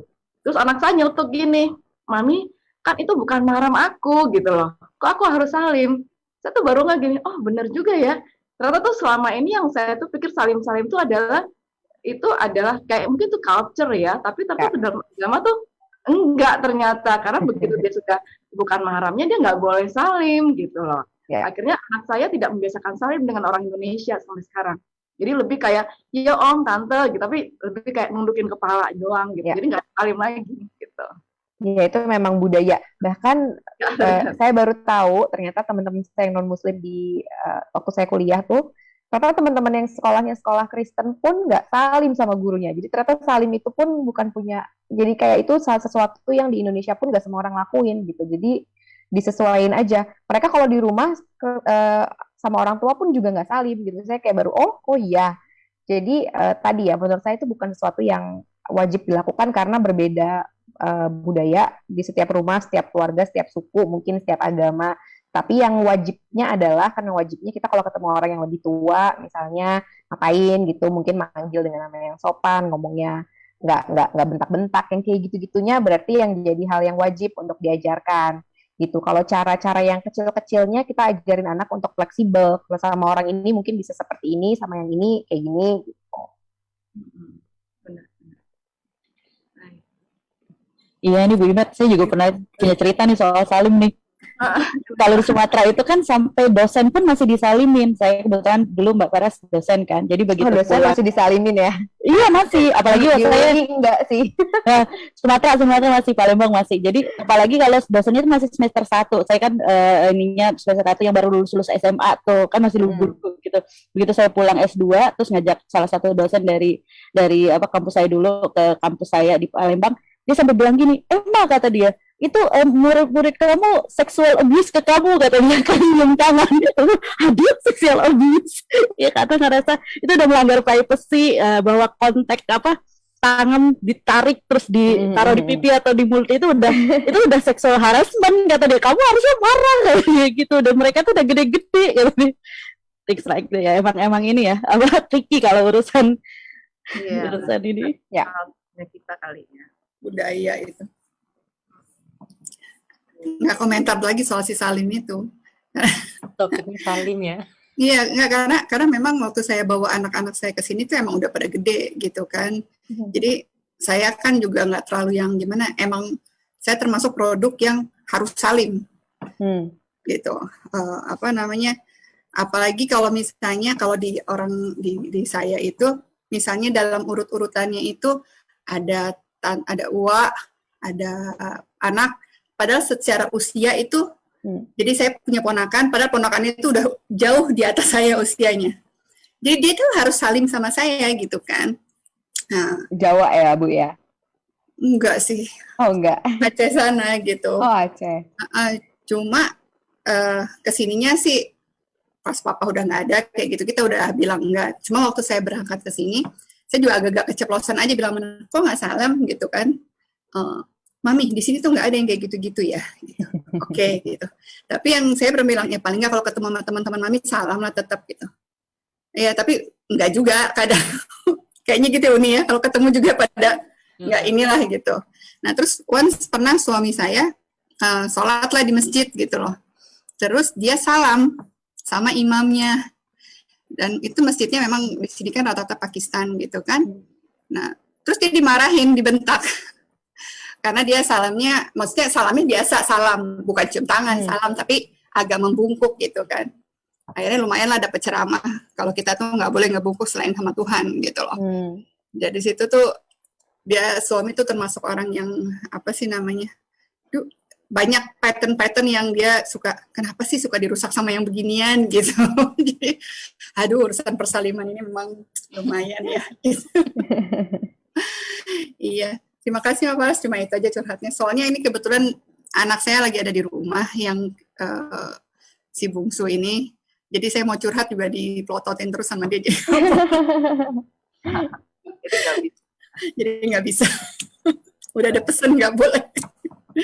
Oke, makasih.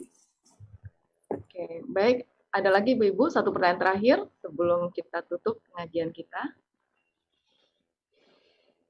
Oh, saya cerita aja yang lain ya, yang nggak ada. Boleh ya Uni nambah? Boleh. Terakhir ya, silakan. Ya, gimana kalau misalnya saya juga produk yang baru benar-benar ngerti agama ya sekarang inilah ya gitu.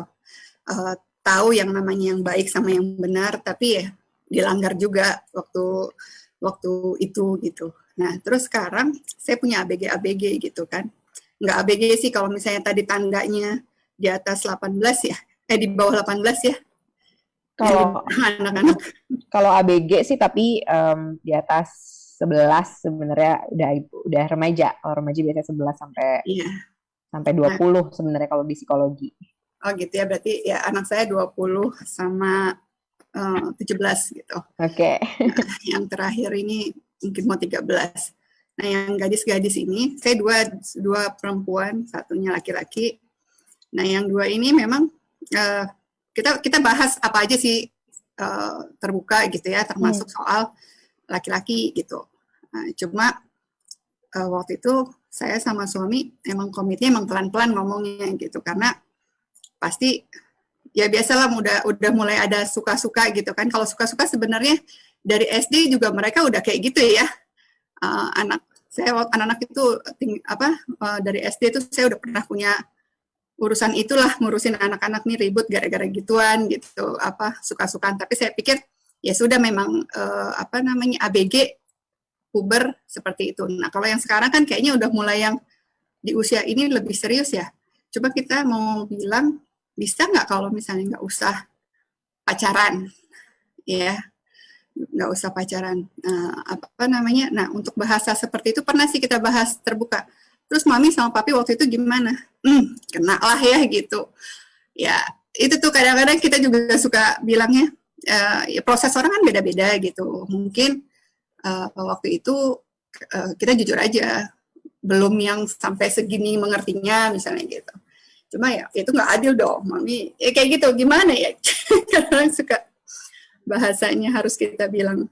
Mereka sih insya Allah sih ngerti, cuma untuk bisa, saya daripada takutnya karena kami berjauhan semua ini, kita lagi posisinya lagi mencar semua, jadi ya ada ketakutan gitu loh, yang namanya belak. Karena kita udah state kalau bisa nggak usah, takutnya mereka ya enggak, saya nggak berani suzon, tapi deg-degan iya gitu, gimana ya?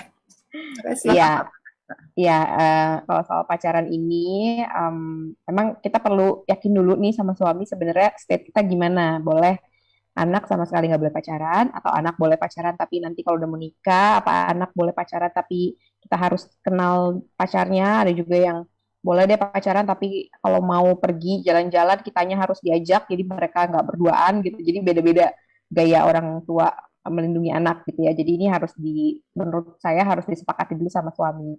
Terus yang perlu dikasih tahu ke anak-anak itu juga definisi nggak boleh pacaran tuh apa sih gitu.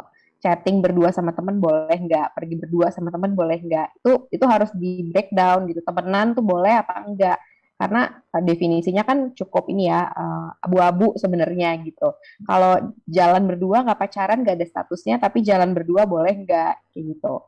Nah, untuk bisa ngomongin itu memang kita harus punya kedekatan yang baik sama anak, ngobrol gitu, tanya, ngetes dulu, kamu lagi naksir sama siapa gitu, misalnya cowok-cowok di kampus, di sekolah kamu ada yang oke nggak, kayak gitu tuh bisa dicari sentilan-sentilan. Jadi bukan langsung kamu udah punya pacar belum sekarang gitu, awas ya pacaran, tapi kita coba kepo-kepo dulu dikit-dikit gitu. Kamu kalau malam-malam biasanya ngobrolnya paling sering sama teman yang mana kayak gitu, jadi kita tahu dunia anak ya. Terus kasih tahu aja kekhawatiran orang tua, jadi kenapa mama sama papa nggak kepengen dia pacaran gitu, bukan cuma kalau menurut saya perlu ada alasan lain selain karena itu dosa gitu. Karena buat anak-anak ini generasi Z dan ke bawah itu sangat butuh penjelasan secara logis juga gitu. Jadi selain karena pertama memang itu dilarang sama Allah gitu ya, kita perlu tambahan-tambahan lain juga tuh supaya mereka lebih